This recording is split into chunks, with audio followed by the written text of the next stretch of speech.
Welcome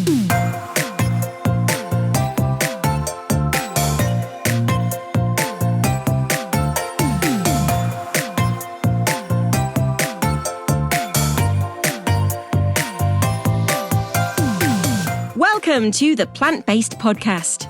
Did you know that plants are truly amazing?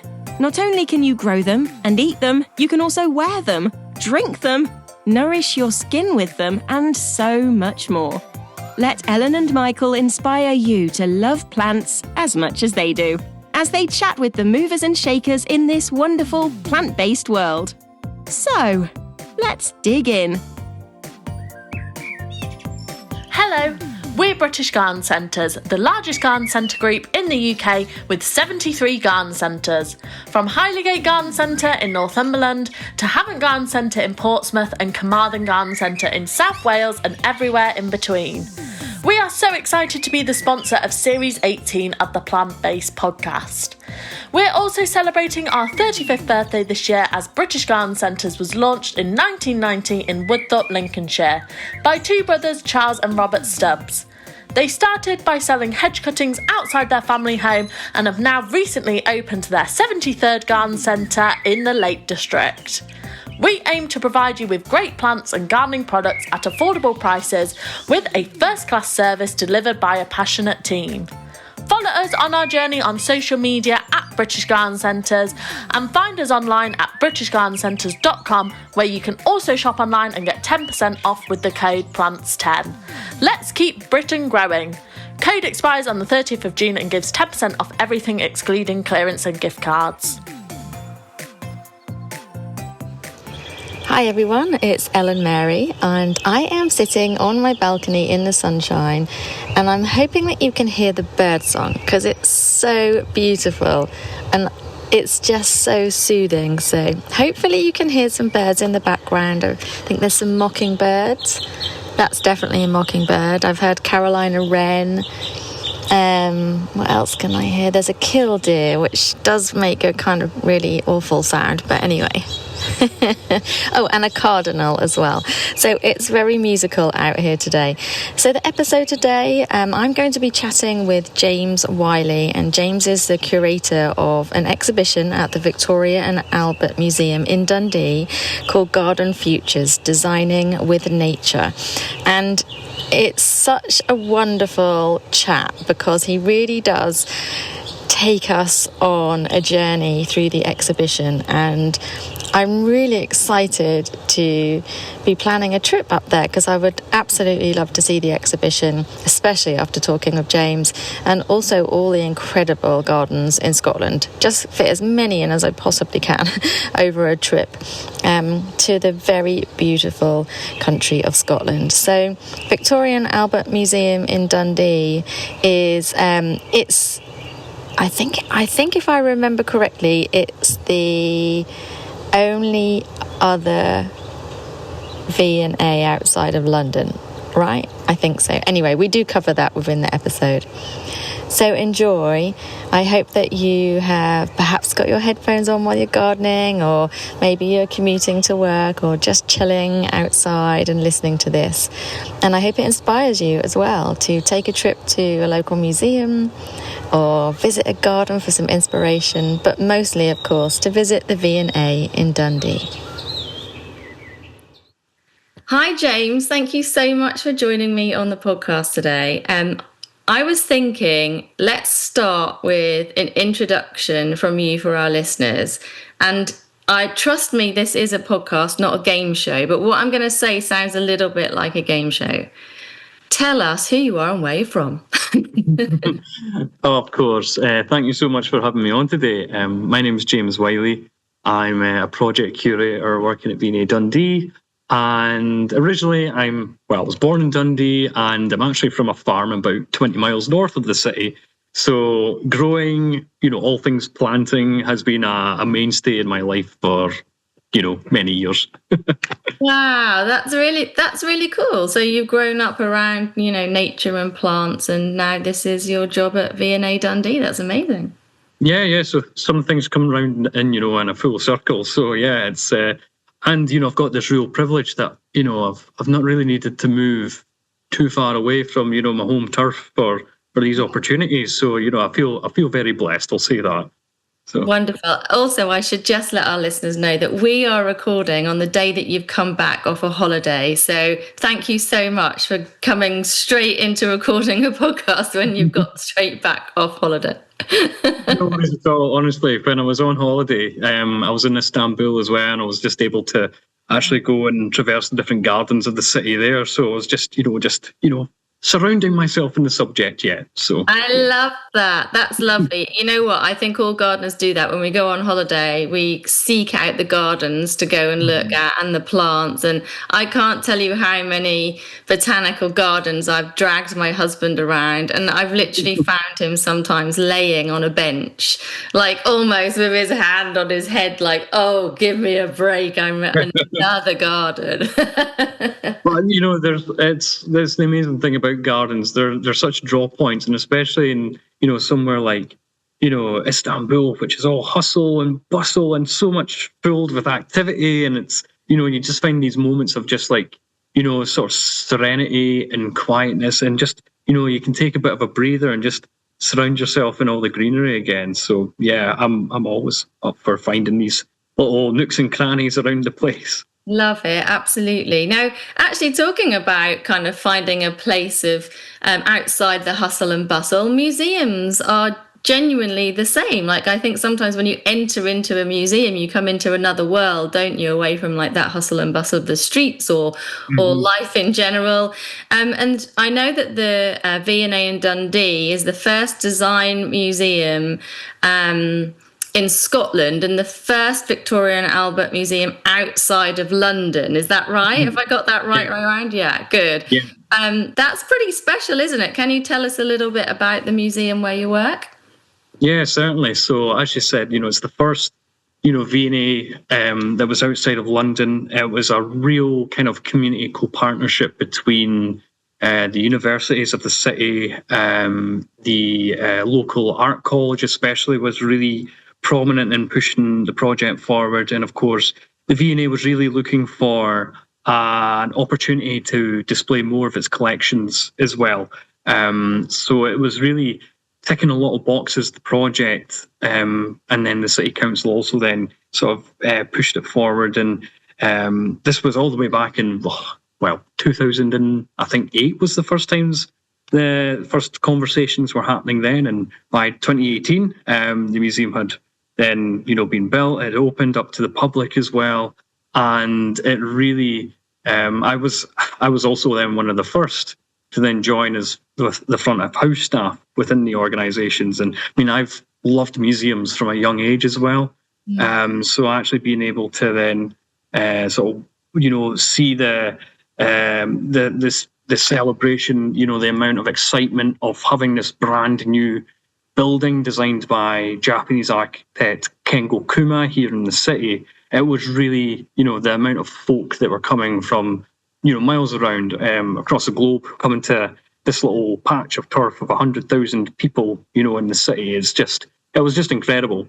So actually being able to then work on different projects within the exhibitions department, it's been a real privilege to say that. And also, it's even today, I take times and moments just to kind of remove myself from the office to then go onto the floor and sit amongst, the visitors and the public, and, each person's, they're taking that time, that respite away as well. And there are places for, that, having a calming presence and actually being able to, just do something a little bit different as well. And there's one thing I love, comparing like museums and gardens, you do kind of seek out a similar thing within these both spaces of something different, of something, a different peace of mind, but also, there's the interesting parallels of both sites are then engaged in collections of such,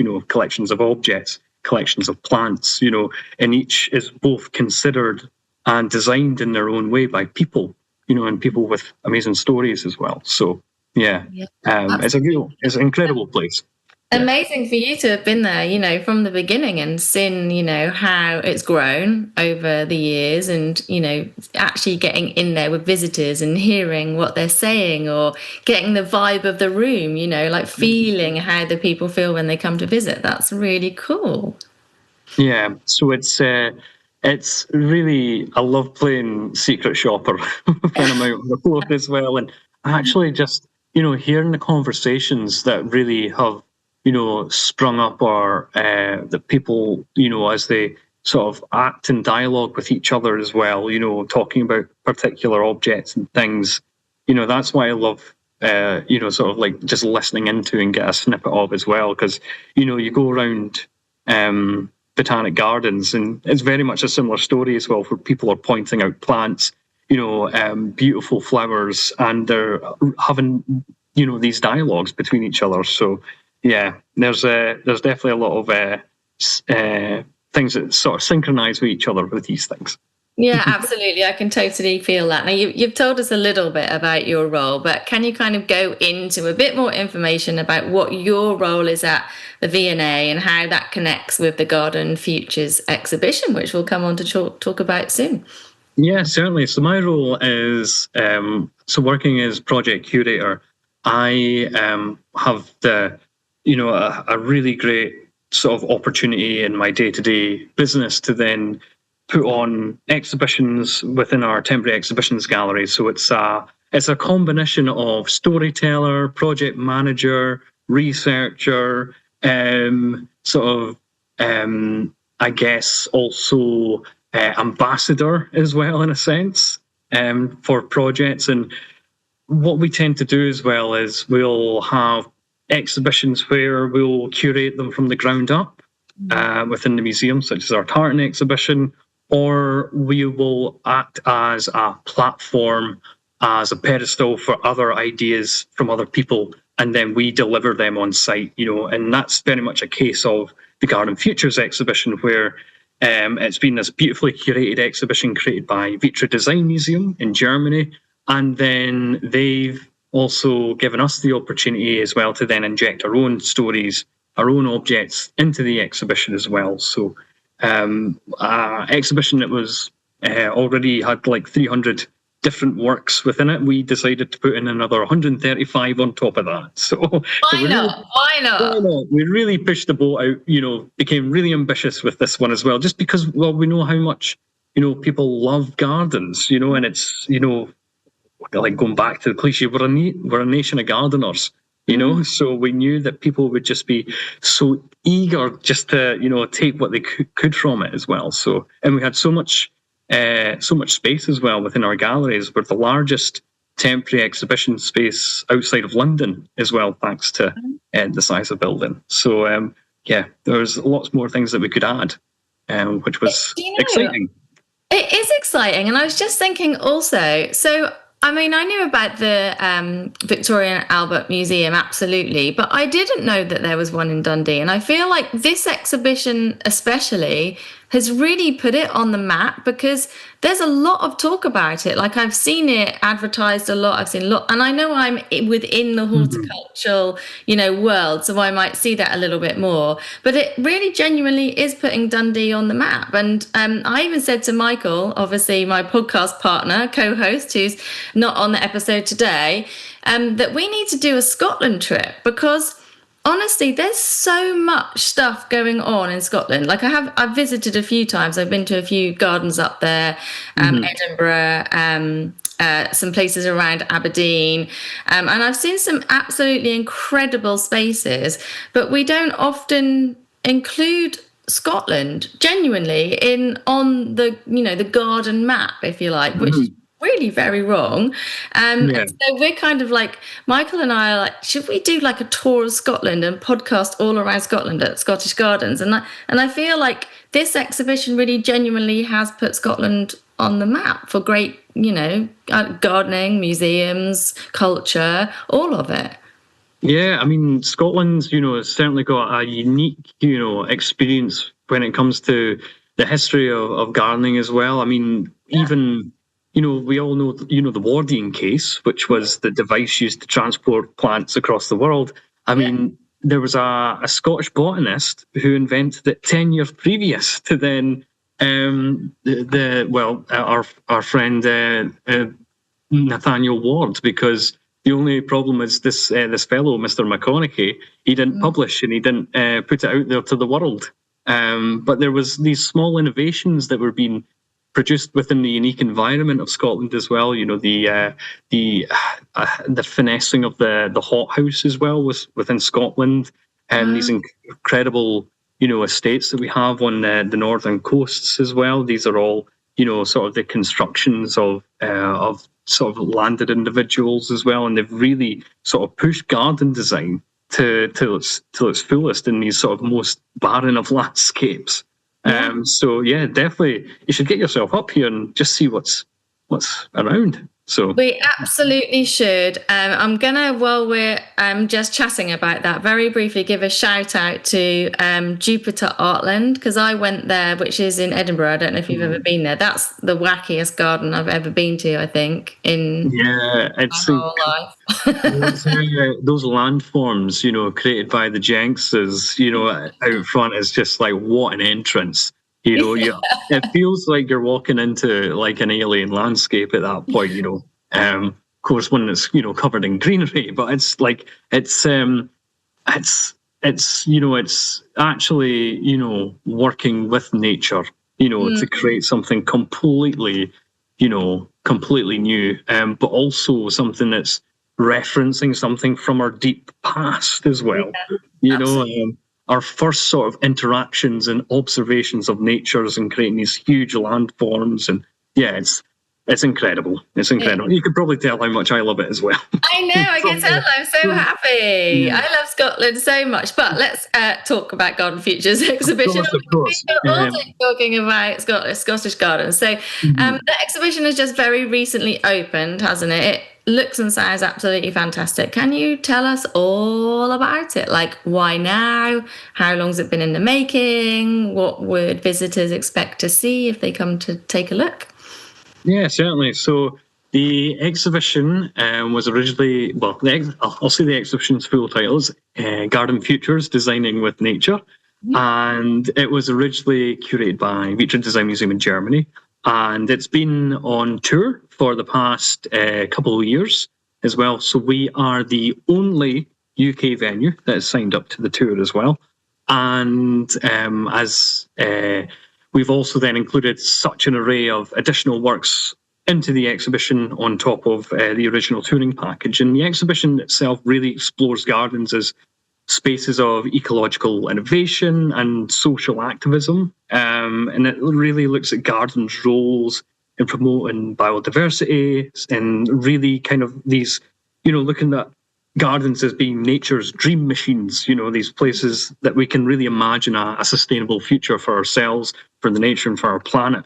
But also examines the social and political forces that have really shaped gardens over time and what continue to shape gardens as well. So there's some really big ideas going on within the exhibition, and it's just actually been such a privilege to be able to then to work through it and, you know, bring forward some really interesting stories, you know, from guerrilla gardening, you know, of Liz Christie in 1960s New York, and this advent of, you know, community empowerment within the garden space. Or we've included also then Ian Hamilton Finlay, who's this big name in Scottish gardening just because he completely transformed this barren patch of moorland into Little Sparta, which is, I don't know, if you're coming on the Scottish trip up north, you definitely need to get to Little Sparta. But the exhibition itself is divided into 4 key sections as well. So you have Paradise, which is really exploring the real kind of potential within gardens over history to be spaces where humankind has really kind of used the garden as a vehicle to, you know, understand their own place in the universe or be inspired by nature to create really sort of beautiful works of design. So I'm talking about, you know, the likes of, you know, stories of the Elysian Fields, the Garden of Eden. You know, there's a lot of these sort of really old stories that use the garden as a reference point to then actually create a a really strong kind of almost like cosmology around things.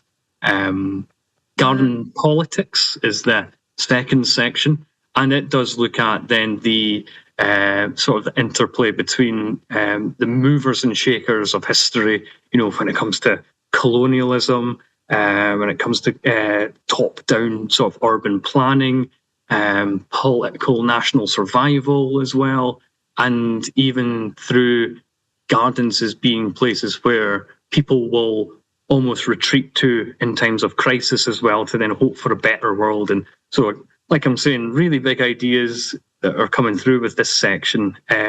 This is where you'll find the Wardian case within the exhibition. You'll find the Dig for Victory posters of the Second World War, and also then the Garden City movement and a lot of the planning around that at the turn of the 19th and 20th century.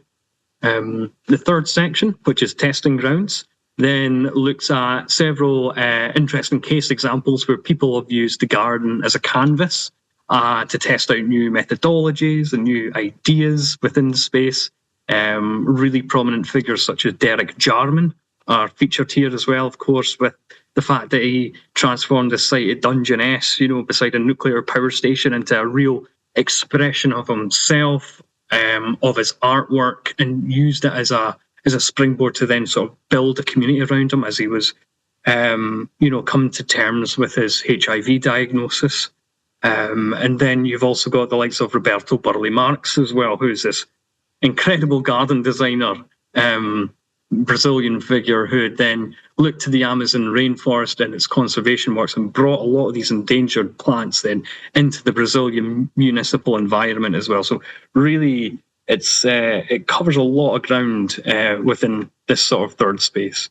And then finally, the last section, World as Garden, puts across the premise in the real question of, if we treated the world the way we tend to our garden spaces, could we answer some of these major problems that we're dealing with? Climate change, food insecurity, access to water, forest degradation. All these questions are really sort of put across in speculative ways of really kind of almost, science-focused projects, but also real terms, one that people can do in their own backyard as well, are within the final section. So, we cover a lot of ground, a lot to unpack between 430 objects. It's really quite something. I mean, literally, I'm already blown away. I've not even been there. You just describing it, I'm thinking, I have to get there. This sounds really incredible. It sounds like it takes you on a bit of a journey as well. Absolutely. Really important to have that aspect of an exhibition where you kind of enter and you're learning, but you're moving on through it, and then you come out with a head full of ideas and learning experiences, and and just thinking, wow, I never knew that. That's so interesting, or I'd never thought about it in that way. I think that's the really kind of important part of going to an exhibition, and that is with your 4 kind of sections that each of them, which you've described so wonderfully there. Thank you. I feel like I've gone on a journey already with you, thinking about those things. It's honestly a journey of, it's one that really does put across, fresh ideas, ideas of hope. And also as well, it's one of these exhibitions where you should leave it and just think, well, I've got no excuse not to even buy a potted plant or anything like that, because gardening can be of any skill. I can engage with nature at any level.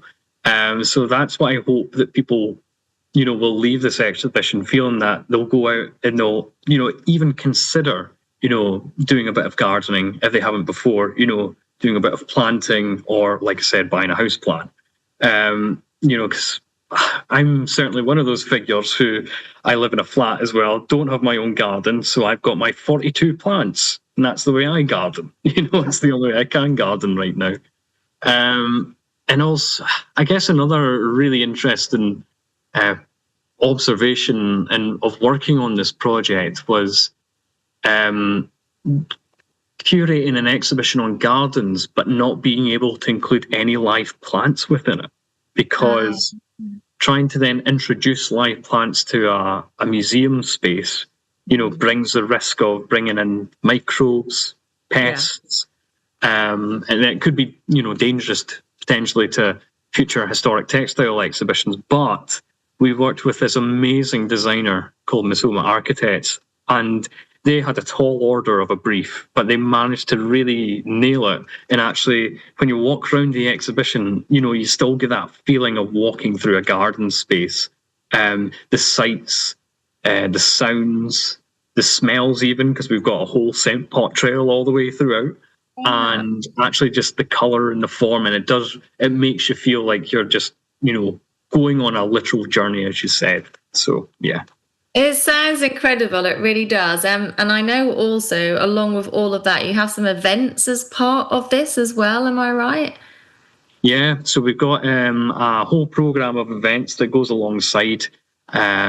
We're planning to also, we are working on a podcast series all the way throughout it as well. So, and with the learning program, we've always got events that we'll be working with a lot of community partners as well within the local area. So that, the planting and the things that we'd like to do inside, we are working with them so we can do them outside as well to really get folk back out to the gardens, which is the main intent of the exhibition. Of course, that's what it's all about, isn't it? And you know what, whilst you were describing it all, I was thinking to myself, what an amazing world it would be if everybody had a garden, which they tended to with the climate in mind. And if they didn't have a garden, if everyone just had houseplants or window boxes. Window box, yeah. Every new building had a green roof. Imagine what a wonderful place it would be, because I really do think that gardening, it connects you with the natural world, of course, but I think even maybe on a spiritual level, it just teaches you, kindness and patience and how things work. And the more gardeners, the better for the world. So I feel like this exhibition definitely goes some way to encouraging people, like you said, just to go and get a plant, like whether it's a house plant or, an outdoor plant, a potted plant. And then I think once you've got one, you just carry on, don't you? You can't really stop. That's what happened to me anyway. I think I bought like one cactus, and then suddenly I had like these 42 plants, and I was like, right, I need to get a schedule, an app that will at least help me, tend to each one, because it's at the point now. It's it does kind of it needs to keep me in check, sort of thing, to make sure I'm keeping them alive. So, but yeah, it does. Something, as you grow, these plants, something within you grows as well, and it just makes you feel more connected with nature. It makes you feel even more connected with your local community as well. If you are growing outside, or are growing in, a community allotment alongside others as well, it embeds you within that and actually makes you consider, the world around you. And it does, in a sense, slow down time a little bit as well. When you're gardening, it's a moment of actually just taking a bit of a breather and a bit of space away from everyday living, just so you can kind of go through the, I guess, I was going to say method, but it's more ritual. It's more ritual. Go through the ritual of, watering the plants, of checking the soils are okay and everything like that. So, and it does kind of, set you up for the tasks ahead afterward. So I agree. Isn't it funny that we seek out nature as the antidote to the world that we've created ourselves, which is this modern crazy life, which is, I think, is really funny. We seek out what was before we created this modern world. So yes, anyway, we're going to go from that to something completely different, kind of, and that is that gardeners always like tea and cake, and I believe you have afternoon tea there as well, so you can come along to the exhibition and also enjoy a nice afternoon tea. Yeah, Tatha, which is the restaurant at the museum here. They're doing this incredible spread of afternoon teas as well. And they're also doing menus as well, which are really, in fact, inspired by the exhibition as well. So they've decided, I think, in future that they'll be doing a Iranian Persian inspired sort of meze setup as well, just because we've got this absolutely ginormous 4.5 meter long tile panel which depicts a Persian garden scene. It's been recently conserved in the exhibition. This thing, honestly, you need to come see it in person. It's absolutely stunning.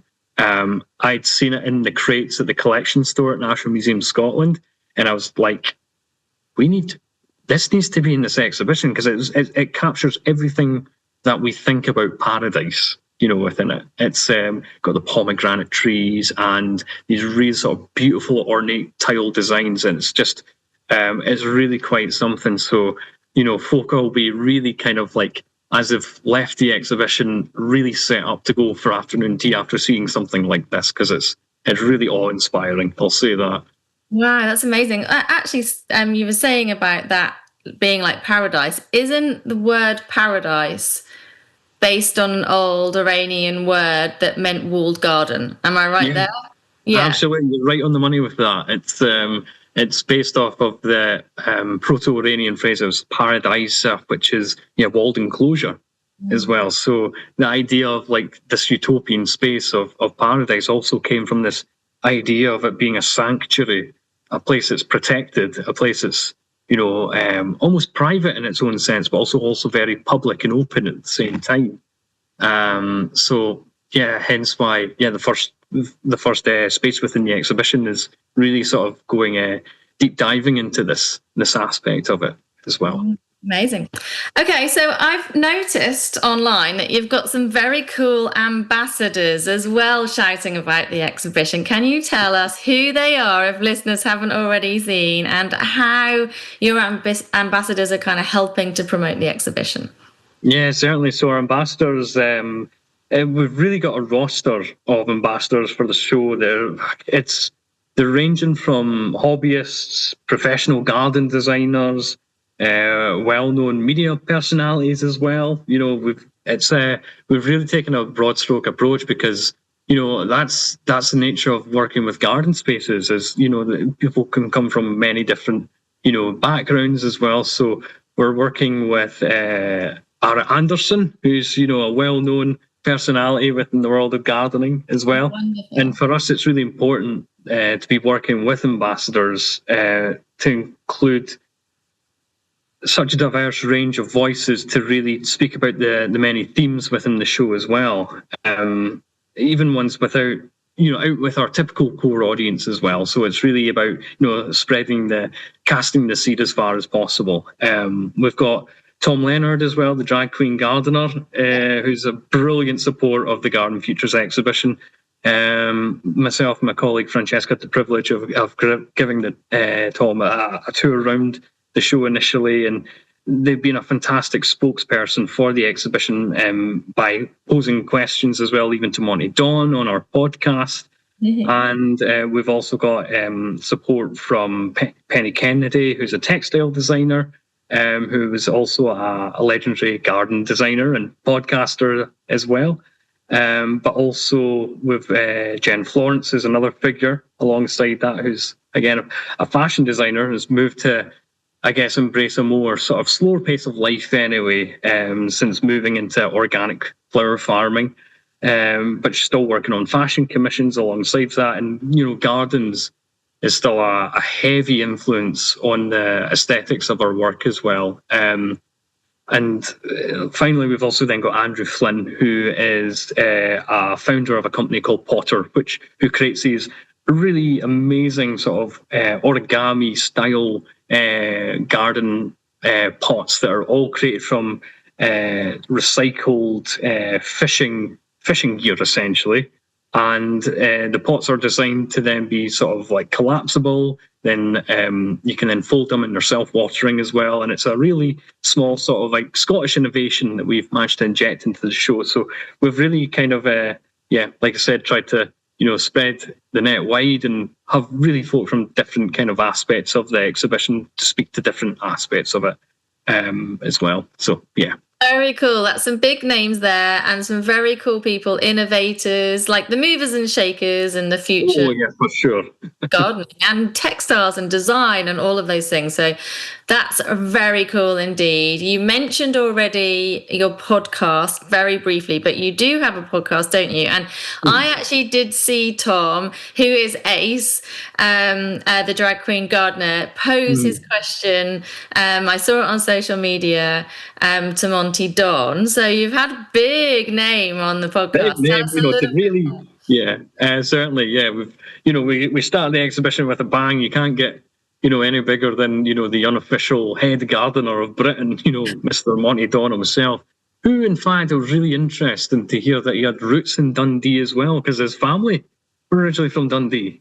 So it's so that was great. But the podcast is our way of both like expanding the stories of the exhibition, but also sharing new ones, sharing ones even with a global audience of folk who they might not have the opportunity of visiting the exhibition proper, but they still, want the potential of, engaging with our programme in some form as well. So that's something we always find, really important, and something, I guess one of the lessons we've always learned from COVID as well, of bringing through these new opportunities for folk to learn and to really sort of, engage with ourselves. The exhibition highlights that gardens have a far-reaching sort of message across design disciplines, and we've also got a mix of guests as well, who are designers, artists, writers. They're all in the lineup,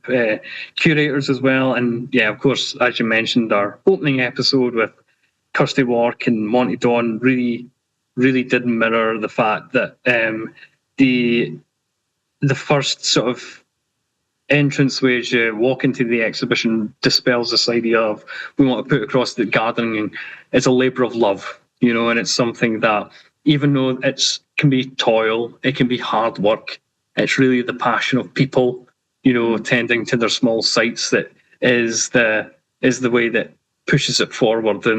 And there's one great quote as well that I love that was within the exhibition, which is that gardens are, they're the smallest parcel of the world, but they're also the totality of the world as well. They're everything and nothing at the same time of the world. But there's 8 episodes in total, and episode 2 is landing very soon. And there's going to be another famous gardening face behind that one. So I'll not reveal it quite now, but you won't have that. Oh, we can't get the spoiler. Oh my gosh. I've been told I had my knuckles wrapped, that I can't reveal anything. So, because as much as I do want to say. Oh my gosh, come on. Where's the people behind the scenes? Let us know. I'm excited to find out who it is and listen to it. Absolutely.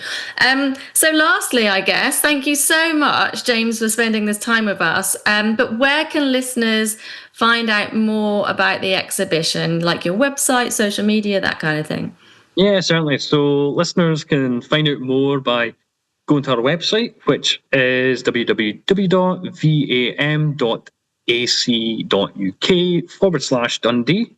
where we have a brilliant season page already magicked up and ready to go. And it's going to be, it's already got details of the exhibition, links to the podcast episode that is already out, and also additional exhibition content such as the large print guides and all the upcoming workshops and events that are connected to the Garden Futures exhibition. So you can follow us also on Instagram and Facebook as well, where there'll be daily updates of just what's happening around the museum. If there's any little small snippets and insights of the exhibition, you can always find it there on the socials.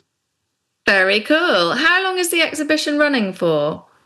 It is on for a fair whack. We've got it all the way through till January 2026. So we've got, it's been great that we've been able to put on the exhibition through all the seasons, all the way through till spring. Yeah, so basically listeners have absolutely no excuse not to come and visit because they've got ages. You can plan it in far in advance if you need to as well. Absolutely. I'm genuinely going to finish this podcast with you, and I'm going to text Michael immediately and tell him we must go to Dundee. We must come and visit this exhibition. You must come visit, get back to Jupiter Artland, get to Little Sparta, and tick off a few more garden boxes in Scotland. Absolutely. James, thank you so much. I really appreciate you chatting with me today on the podcast. It's been an absolute pleasure. Congratulations as well for, putting this exhibition on. I know there's a lot of hard work that goes into it. Hopefully there's a great deal of satisfaction from it as well, however. Enjoy the rest of the summer and all the seasons through the exhibition. And hopefully we'll get to actually meet you in person and come and take a little look. Yeah, honestly, I would love to just give you the full V&A Dundee curator tour around the show. Okay. Lovely. I'm Great. getting it in my diary. Thank you so much, James. Much appreciated. Thank you. Thank you.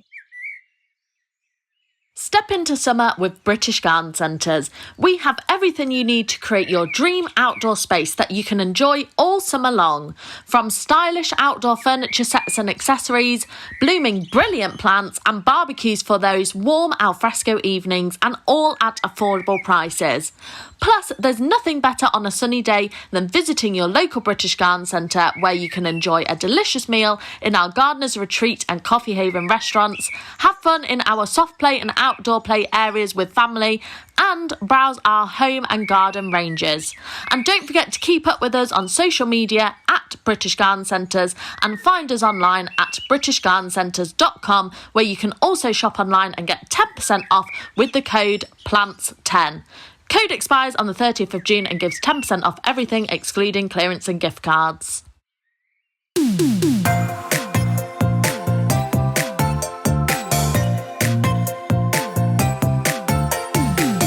The music for the Plant-Based podcast is part of the song Grow by Mikey James, and our editor is Gareth Patch of Semi Echo.